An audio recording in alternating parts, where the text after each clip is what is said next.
नमस्कार मंडळी, श्री स्वामी समर्थ. स्वागत आहे तुमचं माझ्या यूट्यूब चॅनलवरती.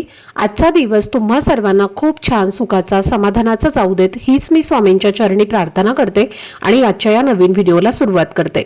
पण त्या अगोदर तुम्ही माझ्या चॅनलवरती जर नवीन असाल तर चॅनलला पण लगेच सबस्क्राईब करा आणि कमेंटमध्ये श्री स्वामी समर्थ लिहायला अजिबात विसरू. उद्या 19 मार्च वार आहे रविवार आणि या दिवशी आलेली आहे अक्षय तृतीया.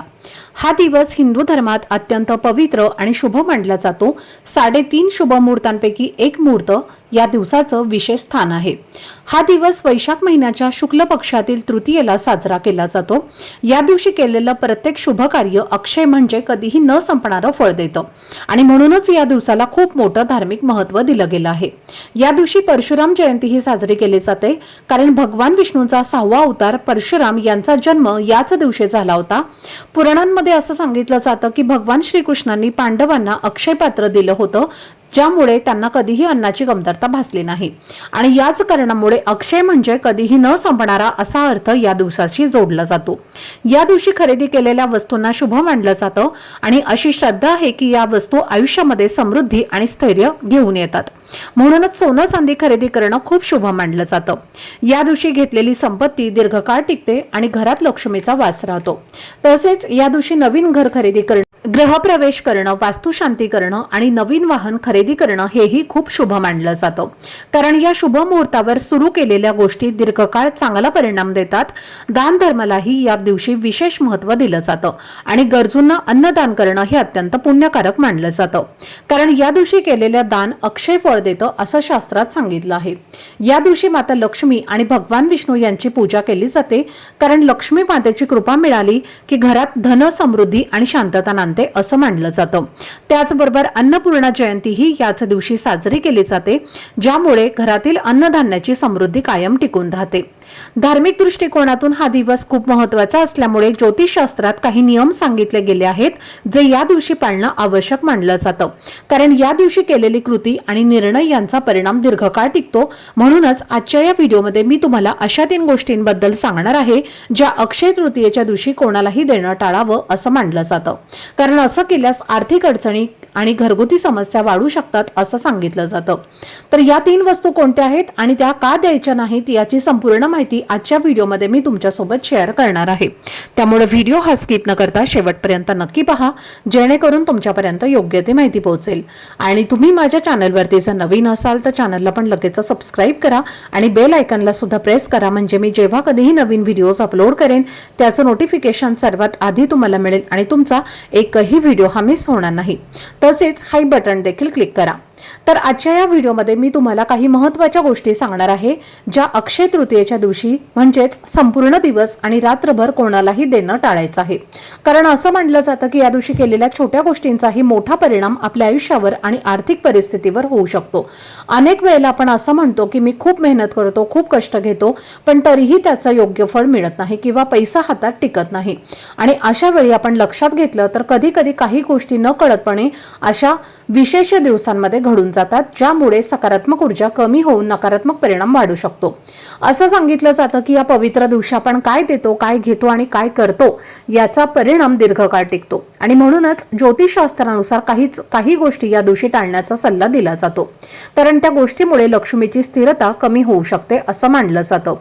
तर या दिवशी सर्वात महत्त्वाची गोष्ट म्हणजे कोणालाही पैसे उसने देणं किंवा कोणाकडूनही उसने पैसे घेणं टाळणं आवश्यक मानलं जातं, कारण असं म्हटलं जातं की या दिवशी घेतलेलं किंवा दिलेलं कर्ज दीर्घकाळ टिकतं आणि आर्थिक अडचणी वाढू शकतात.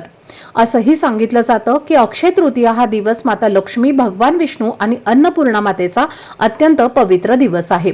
त्यामुळे या दिवशी आर्थिक व्यवहारांमध्ये विशेष काळजी घेणं खूप गरजेचं मानलं जातं, कारण या दिवशी केलेल्या कृतीचा परिणाम अक्षय म्हणजेच कायमस्वरूपी राहतो आणि म्हणूनच या दिवशी अनावश्यक कर्ज घेणं किंवा देणं टाळावं, कारण असं म्हटलं जातं की त्यामुळे घरातील आर्थिक संतुलन बिघडू शकतं आणि लक्ष्मीची कृपा कमी होऊ शकते. त्याचप्रमाणे असंही म्हटलं जातं की या दिवशी जर आपण चुकीची आर्थिक सवयी पाळल्या तर त्याचा परिणाम फक्त आपल्यावर नाही तर संपूर्ण कुटुंबावरही होऊ शकतो. म्हणून या दिवसात प्रत्येक गोष्ट विचारपूर्वक करावी असा सल्ला दिला जातो. अर्थातच हा दिवस खरेदीसाठी शुभ मानला जातो, पण ती खरेदी व्यवहाराच्या स्वरूपात असावी, म्हणजे वस्तू घेणं योग्य मानलं जातं, पण उधार उसने व्यवहार टाळणं अधिक योग्य ठरतं असं शास्त्रात सांगितलं आहे. तर अशा या महत्त्वाच्या गोष्टी लक्षात ठेवून आपण हा पवित्र दिवस अधिक शांत, सकारात्मक आणि शुभ पद्धतीने साजरा करू शकतो.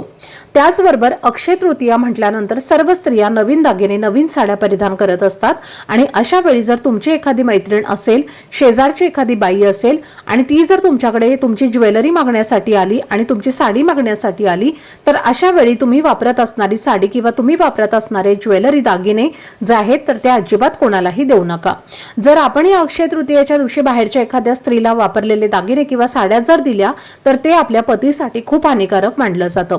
आपल्या पतीच्या कुंडलीमधला जो काही शुक्र ग्रह आहे तर तो सुद्धा पूर्णपणे कमकुवत होतो आणि शुक्र ग्रह हा धनाच्या संबंधित मानला जातो. त्यामुळे या दिवशी आपले दागिने, मौल्यवान वस्तू, आपल्या साड्या ज्या आहेत तर त्या या इतर स्त्रियांना अजिबात देऊ नका. यानंतर पुढची वस्तू आहे ते म्हणजे मीठ. तर पहा, मीठ हे आपल्या स्वयंपाकघरामध्ये आपण वापरत असतो आणि बऱ्याच वेळेला असं होतं की आपल्या शेजारच्या एखाद्या घरामध्ये मीठ संपलं तर तिथले लोक आपल्याकडे मीठ मागण्यासाठी येतात. तर पहा, ज्योतिषशास्त्रानुसार मीठ उसणं आणणं किंवा उसने देणं हे वर्ज्य मानलं जातं, कारण मिठाला लक्ष्मीचा प्रतीक मानलं जातं. मिठामध्ये साक्षात लक्ष्मीचा वास असतो आणि म्हणून या अक्षय तृतीयेला तुम्ही मीठ खरेदी करू शकता, पण मीठ जे आहे तर ते इतर कोणालाही तुमच्या घरातून अजिबात द्यायचं नाही. या दिवशी आपण मीठ आपल्या घरातून इतरांना दिलं किंवा मिठाचं दान जरी आपण या दिवशी केलं तर घरातील जी काही लक्ष्मी आहे तर ती आपल्या घरातून निघून जाते. आपण स्वतः आपल्या घरातली लक्ष्मी ही दुसऱ्यांच्या घरी काढून देत असतो. त्यामुळे या दिवशी मिठाचं दान तुम्हाला करायचं नाही आणि उसने मीठ सुद्धा तुम्हाला कोणालाही द्यायचं नाही. त्याचबरोबर पुढची वस्तू आहे ते म्हणजे घरातील असणारा झाडू. तर पहा, अक्षय तृतीयेच्या दिवशी आपल्या घरामध्ये तुटलेला किंवा वापरात नसलेला झाडू जो आहे तर तो ठेवायचा नाही. असा झाडू तुमच्या घरात असेल तर तो तुम्हाला अक्षय तृतीयेच्या आधीच काढून टाकायचा आहे. यानंतर पुढची गोष्ट आहे, या अक्षय तृतीयेच्या दिवशी आपल्या घरातील झाडू हा बाहेरच्या इतर लोकांच्या नजरेमध्ये पडणार नाही, त्यांना दिसणार नाही, अशाच पद्धतीने तुमच्या घरामध्ये तुम्हाला ठेवायचा आहे. त्याचबरोबर आपल्या घरातील झाडू हा इतरांना तुम्हाला वापरायला द्यायचा नाही. बऱ्याच वेळेला असं होतं की आपल्या शेजारी जे कोणी राहत असतं त्यांचा झाडू कधी कधी घरात लहान मुलं असतात तेव्हा इकडे तिकडे टाकत असतात आणि अशा वेळी तो झाडू त्यांना सापडला नाही तर ते आपल्याकडे 5 मिनिटांसाठी झाडू मागायला येतात आणि अशा वेळी सहज आपण आपल्या घरातील झाडू जो आहे तर तो इतरांना देत असतो. पण ज्योतिषशास्त्रानुसार हे पूर्णपणे चुकीचं आहे. झाडूला साक्षात लक्ष्मी म्हटलं जातं आणि म्हणून आपण दिवाळीच्या दिवशी झाडूची पूजा लक्ष्मी म्हणून करत असतो. म्हणून हीच लक्ष्मी, हा झाडू जो आहे तर तो आपण इतरांना दिला तर आपलं घर सोडून लक्ष्मी ही कायमचीच निघून जाते आणि आपल्या घरात दारिद्र्य, गरिबी येऊ लागते. आणि म्हणून चुकून सुद्धा या दिवशी आपल्या घरातील झाडू जो आहे तर तो इतर कोणालाही द्यायचा नाही.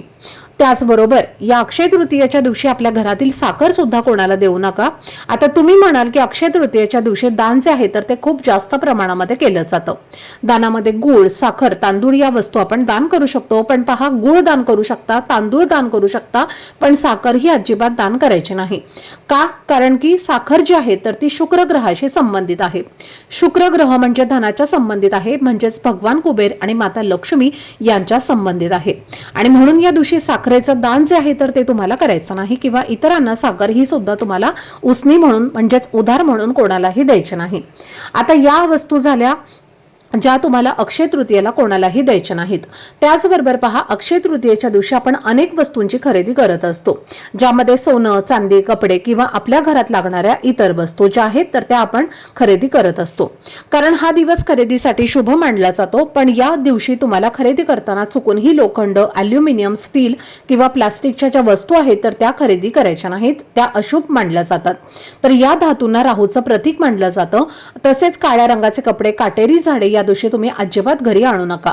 तर या वस्तू तुम्ही अक्षय तृतीयेच्या दिवशी तुमच्या घरात जरी आणल्या तरी सुद्धा तुमच्या प्रगतीमध्ये अडथळे निर्माण होऊ शकतात. त्याचबरोबर या अक्षय तृतीयेच्या दिवशी तुम्ही दान करणार असाल तर त्या दानामध्ये तुम्हाला चुकूनही काळ्या रंगाच्या वस्तू ज्या आहेत तर त्या दान करायच्या नाहीत. त्याचबरोबर जे काही चाकू, सुरी, ज्या धारदार टोकदार वस्तू आहेत तर त्याचं सुद्धा दान करू नये किंवा चाकू, सुरी या ज्या वस्तू आहेत तर त्या सुद्धा या दिवशी खरेदी करू नये. जर या वस्तूंची आपण या दिवशी खरेदी केली किंवा दान केलं तर आपल्या घरात वाद वादविवाद क्लेश निर्माण होत असतात आणि अशा घरामध्ये कधीही सुख शांती समृद्धीही टिकत नाही. तर ही एक महत्त्वाची गोष्ट सुद्धा तुम्हाला लक्षात ठेवायची आहे. त्याचबरोबर या अक्षय तृतीयेच्या दिवशी आपल्याला कोणाशीही वादविवाद घालायचा नाही, कारण हा माता लक्ष्मीचा दिवस आहे. त्यामुळे अपशब्द वापरू नका किंवा कोणाचाही अपमान करू नका. ज्या घरामध्ये या दिवशी कलह किंवा कटकटी होत असतात त्या घरामध्ये नकारात्मकता निर्माण होऊन तिथूनच माता लक्ष्मी निघून जाते. आणि त्याचबरोबर या अक्षय तृतीयेच्या दिवशी कोणत्याही तुटलेल्या वस्तू घरी आणू नका.